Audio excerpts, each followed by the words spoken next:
What is going on, YouTube? What is going on, fellow entrepreneurs in the making? This is another episode of the Entrepreneurial Dad. This is actually a third video in the making here. And I appreciate everyone who's subscribed recently.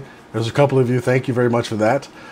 This video is going to be a kind of short, but it's also important too because of the time period that we're going through. It is that tax return, income tax, tax refund period. I know everyone gets different amounts. Some people pay back. Some people get some money. I myself get some money back because I have 2 children. You get the tax credit. My wife works and everything. So, but basically, it's an opinion of mine. But I feel as it's possibly life changing for some people if they do things correctly. And that is what you probably should and shouldn't do with your tax return, tax refund. Basically I'm going to say, do not drop it all on a brand new 85-inch HDR 4K 5K TV. Okay, what you could possibly do instead of that is actually get a $700 TV, assuming you don't just get $700 back. Okay, I myself, with my wife and my 2 daughters, we're getting about $8,100 back. Okay, so $700 TV, if we needed one, would not be the worst case scenario. It would actually be pretty decent. But we don't need a TV. But it's an example. I know a lot of people drop their money on TVs, computers, big shiny rims on their car. After I tell you what I'm going to do with my tax refund, you'll understand exactly what I'm coming from. Okay, so I'm going to tell you what we're doing. Okay, right now I own a 2010 Toyota Camry. All right, I'm still paying for it. We have about $6,000 left on there. 6,000, maybe some change on there, right? I have one credit card with my USAA bank that I still have balance on there. It's about $850, but that actual account is actually a special one. It's a secured account. I actually had to put money in a savings account, a CD, certificate of deposit, to get that account because I was trying to build credit. So I had to give them money so that they can trust me. But it's been a few years, and I'm knocking down that payment. It's about $850. So with that, I'm taking $850 out of our tax return when we get it, and that'll unlock the certificate of deposit of $2,000. And I also have a personal loan of $3,100 on the USAA that I use to buy my computer and all that stuff, so that I can have something to work with. And that's about $3,100. I want to knock that out too. So, but you do the math. It's like I don't have 9,000 something to change. Well, when I pay off that $850, it'll unlock that CD. I'll get the $2,000. I'll put that $2,000 back into that $3,100 loan. That'll leave me with $1,100. And when I pay the car, take $6,000 out of the $8,100. That'll leave me with enough money to actually pay the remaining balance on the personal loan.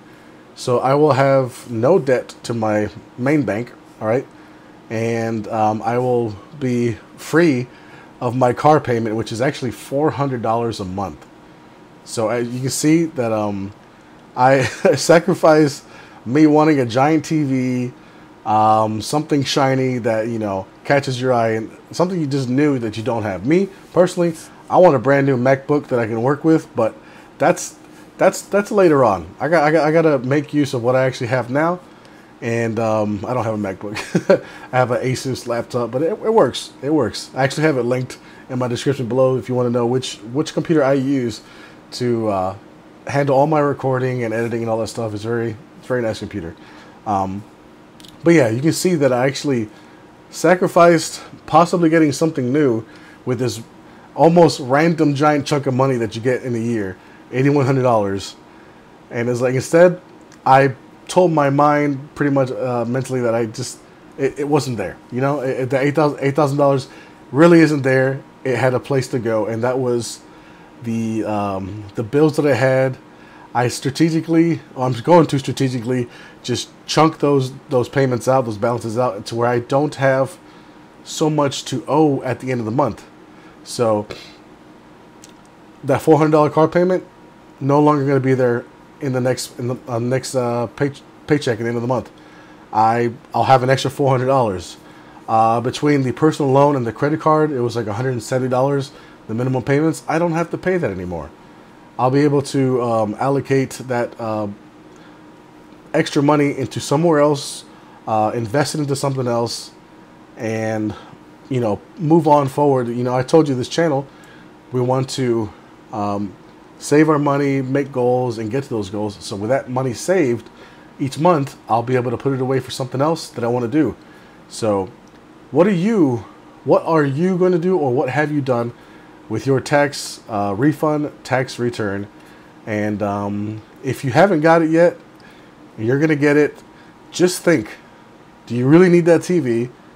Do you need a PS4 or Xbox One or anything like that? Do you really need it? Or would you rather have a less stressful headache at the end of the month or every 2 weeks when you gotta pay bills, and then have some stuff to set aside, make do with what you have, appreciate what you have now, and look forward to the future where you can actually see yourself having all these nice things without all the stress, because you sacrificed a couple years of nice random shiny things to drop all your money on. So let me know what you're gonna do, or if you have any regrets, in the comments down below. What you did, what you want to do. Also, if you like what I'm doing with my channel, my Entrepreneurial Dad channel, again, this is for everyone, not just for dads at home. Okay, this is for people who work from home, or, you know, are at home like me, like I watch my children and everything. I want to provide a little more at the end of the month, to do a little more, just be a little more, if you know what I mean. So if you like that, definitely like this video, and definitely subscribe to the channel if you want to continue seeing these type of videos. There's going to be new topics, new ideas, new accomplishments down the road. So I greatly appreciate that you subscribe to the channel, and I will see you in the next Entrepreneurial Dad video. Take it easy and be safe.